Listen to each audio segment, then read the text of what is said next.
They're solo. We're both solo. Hit them. Okay, I popped up. Oh god, which team is popping there? Oh my god, this game is crazy. I'm solo. This is bullet hell. I don't know what's happening. I'm gonna hide behind this wall. They're solo. They're solo. Nice, nice. Hit it. Let's go. Holy, my heart's not supposed to be pounding in this game. This is a no nonsense, straight to the point video from my perspective of a competitive Splatoon player. I have over 3,000 hours. I play competitive at a relatively high level. I've done a lot of coaching and analysis on Splatoon. Foamstars, I've put in about 30 hours so far. And to preface all of this, this isn't trying to say which one is better. It's not Foamstars or Splatoon, but Foamstars and Splatoon. I will be making a lot of educational content about Foamstars. If you want to get better at the game, I can definitely be of help. So initial impressions, I felt it. I know a lot of other people felt it. The game in the first 30 minutes, hour, 2 hours, the game can feel very overwhelming. When you first get into it and you don't know what all the characters do, then you get into some of the very intense fights and you're like, I have no idea what's happening. And once you understand what each of the 8 characters do, you will start to be able to anticipate and avoid these different attacks. Jump into the little training lobby area, and if you talk to the duck, and you can cycle through each of the 8 characters and very quickly just look at their abilities. You can read up on what they do. You can actually use them in that lobby area. You will be more familiar with all of the different projectiles that are flying all over the map. How do the games differ? So Splatoon is a lot more stealth based, very quick time to splats and defeat your opponents. A lot of one-shot weapons in that game. Also from the developer side, Nintendo is one of their core tenets as a game company is that they want to really develop a curated experience of how the game is going to be played, which for the most part, their designs, their level of polish is top notch.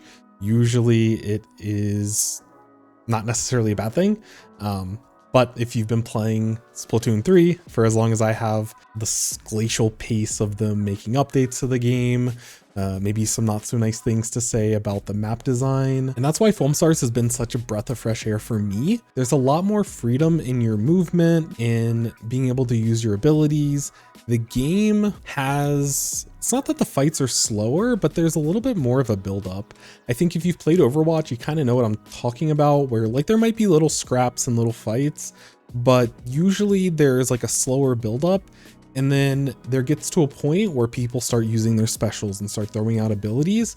And there's like this big crescendo to this large team fight. And I'm very much a support player. I love to set up my teammates for big combos, big plays to end the match.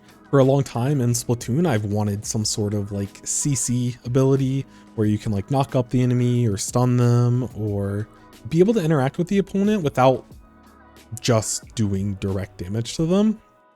And I appreciate this game for that. So when we think about the foam versus the paint mechanics in Splatoon, the paint mechanics, it covers the already existing map. You're kind of at the mercy of the maps that the developers created. Whereas in a game like Foamstars, all the games feel very dynamic and the different paths that are available around the map are dependent on how you build up the foam around the map. As you shoot over certain areas more and more, the foam will get bigger and bigger, and it'll actually give a significant amount of height to where you can use that foam as a wall. It also helps with traversal. You can actually access higher ground that you wouldn't be able to access otherwise. It changes the way that you take fights. It changes the way that you play the objective. It changes your escape routes. I absolutely love that. So in a game like Foamstars, you don't get rewarded by foaming the map. You get your special gauge by doing damage, confirming chills. So all of that combat, all of that fighting is how you build your special, which incentivizes fighting. So the down mechanic or the chill mechanic is unique to Foamstars compared to Splatoon, but an element that you see in games like Gears of War and a lot of modern battle royale games. And when you do save them, it's not like they just come back up. They pop up and fly into the air, which really works well with a lot of the more aggressive characters because it puts them in a position to go back in and fight. So it's another mechanic that incentivizes fighting and incentivizes working with your team. So abilities in Foamstars, again, it's more of a hero shooter. So each character has 2 abilities and 1 special. The abilities are on cooldowns, and then the special you build from fighting with the enemy. You can use, and some abilities have multiple charges. So you can throw out 2, 3 abilities while also having a full liquid tank to use for your main weapon. Versus a game like Splatoon, the abilities, which basically is like your sub weapon in Splatoon, that is integrated and taken account for in your overall ink tank. And you have to manage your ink tank to use those sub weapons. So if you throw a bomb in Splatoon, that might be half to 70% of your overall ink tank. Like while you're in fights, there's more opportunities to do things in Foamstars compared to Splatoon. And the abilities themselves have a much greater impact on the match than sub weapons do in a game like Splatoon. So when you need to reload, again, Nintendo's so smart about this stuff in Splatoon. You sit in the ink and it refills. It's just so well done. While you're moving and repositioning, in most cases, you're gonna just organically be building that ink tank back up, which again, very elegant design, very flavorful to the game. In Foamstars, there is a dedicated reload button. If you're moving around the map on your surfboard, you aren't going to refill any ink. So there's a dedicated reload button. There's no way to cancel it like in other shooter games. It is a commitment. Also, if you are on an uninkable area in Splatoon, you don't have a way to reload your weapon versus a game like Foamstars. Because you have a dedicated reload button, you can sit on top of unfoamable areas for a long period of time and hold control of those areas while also being able to refill your weapon. There's situations where it feels better in one game versus the other, depending on the scenario. Your health regen is also something that in Splatoon, you can speed it up by being in your own ink. You can go back to full HP very quickly and get back into fights. In a game like Foamstars, I think naturally your health starts regenning if you haven't taken damage, and I think it's about 8 seconds. Similar to reloading, some people feel like it slows the game down a little bit, but there's a lot of advantages and there's a lot of decision making around those mechanics. And the last thing about combat is the information that the game gives you. Like I mentioned with Splatoon, it's a lot more of the element of surprise, and sharking or hiding in the ink is a big component of the game. Whereas in Foamstars, outside of one character's ability, you can see where everyone is on the map at all times, and that information is provided. Again, with specials, you can see how close your team is to specials, you can see how close the enemy team is to specials. That information is a lot more laid out, and it's up to you to be able to use that information. Something that I wish Splatoon had for the longest time. When you go into a ranked match, or if you go into any match in Splatoon, you don't know, unless you're playing with friends, you don't know what weapons your team's gonna play. You can't change your weapon based off of what the rest of the team's playing. Whereas in Foamstars, if my team needs me to play a specific role, if there's a certain hole missing in our team comp, I can fill that role with what the team needs most. And I love that part of the game.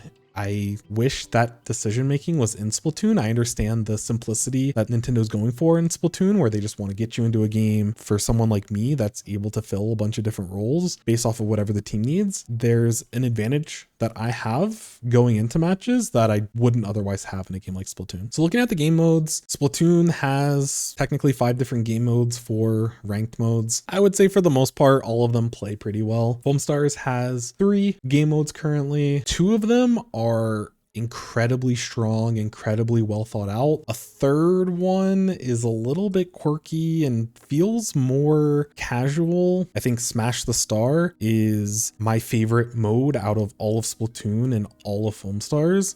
I think that mode is so well designed.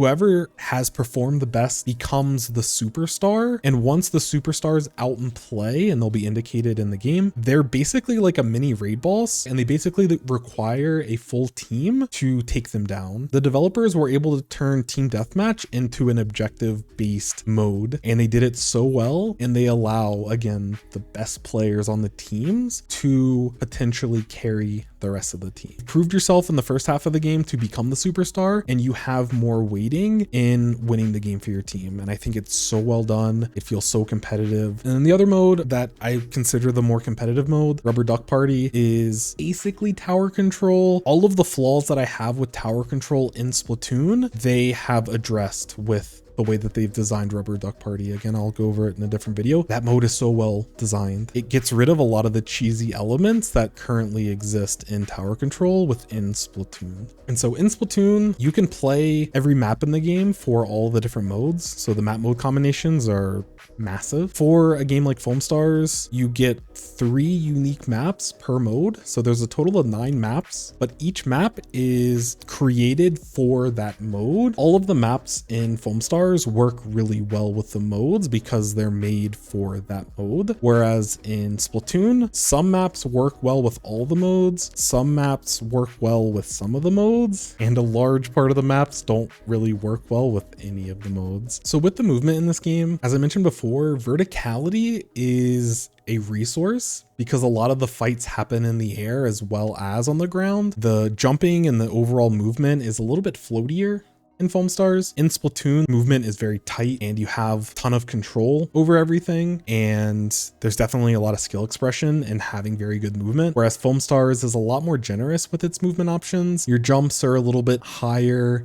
If you don't quite make a jump on top of a building, for example, there's this mantle mechanic that will kind of cheat your way up the rest of the way. So if you make it up like 90% of the building, then it'll make the climb for you. Whereas in a game like Splatoon, the maps are structured based off of how Nintendo wants them. So there's certain jumps that Nintendo wants you to be able to make so you can make them. And then there's certain jumps that they don't want you to get to. Whereas in Foamstars, if you want to go anywhere on any of the maps, both teams have the ability to do so, which opens up a lot of flank opportunities and flank routes. It opens up the map a lot more. Again, it gives it that more sandbox feel. And then I want to talk through some of the accessibility and settings for the game. There isn't as much accessibility options as you would hope for in a lot of modern games, but it's infinitely more than there are in Splatoon. Splatoon, there's basically color lock. In Foamstars, a lot of customizations in terms of volume sliders. If you want to turn off the music, which is a feature that I've wanted in Splatoon since I started, you can turn those off. You can turn off the voice lines, change a lot of settings with your controller. At least those basics are there, and you can change them during the match, which is another thing that I appreciate, is that you can change your settings. If I want to mess with my sensitivity like in the middle of the match, I have the flexibility to do so. It's small things that, again, I really appreciate. Just being able to turn off the music is like a huge win in my book, but a lot of those general options there. I also just want to mention motion controls, or gyro aim, or whatever you want to consider it. The gyro in this game, the motion controls feel amazing. During the beta, they were like a little bit broken. Sometimes they would just stop working, but they fixed all that for the main game. It feels great. I think it feels infinitely better. I think it's mainly because of the controller technology. The PS5 controller just is better built and has better specs than the Switch Pro controller. So the actual motion controls in Foamstars like feel amazing. So yeah, overall, I think this game is a home run in terms of overall game design and the direction, how the game plays. I, as with many Splatoon fans, were very cynical of the game. Each step from the initial trailer to the beta coming out, once I actually got to play the game, they kind of won me over pretty quick. I think the core gameplay design has more layers to it and more depth to it in a way that I really appreciate. The one struggle with that is because the game is a little bit lower budget, it doesn't have the same polish that a Nintendo game's gonna have. That package, that overall package with the amount of content in there in terms of like the total number of weapons and the total number of maps and the total number of modes, Splatoon has a lot. That PvE experience,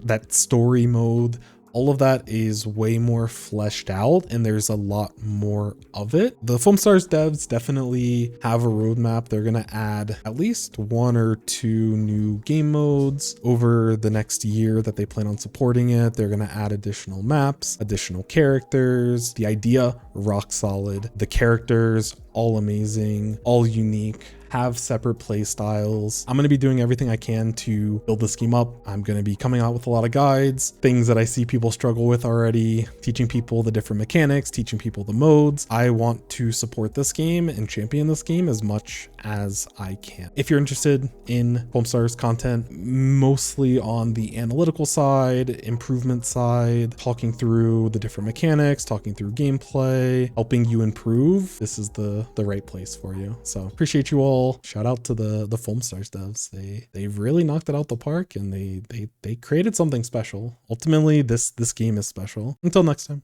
take care.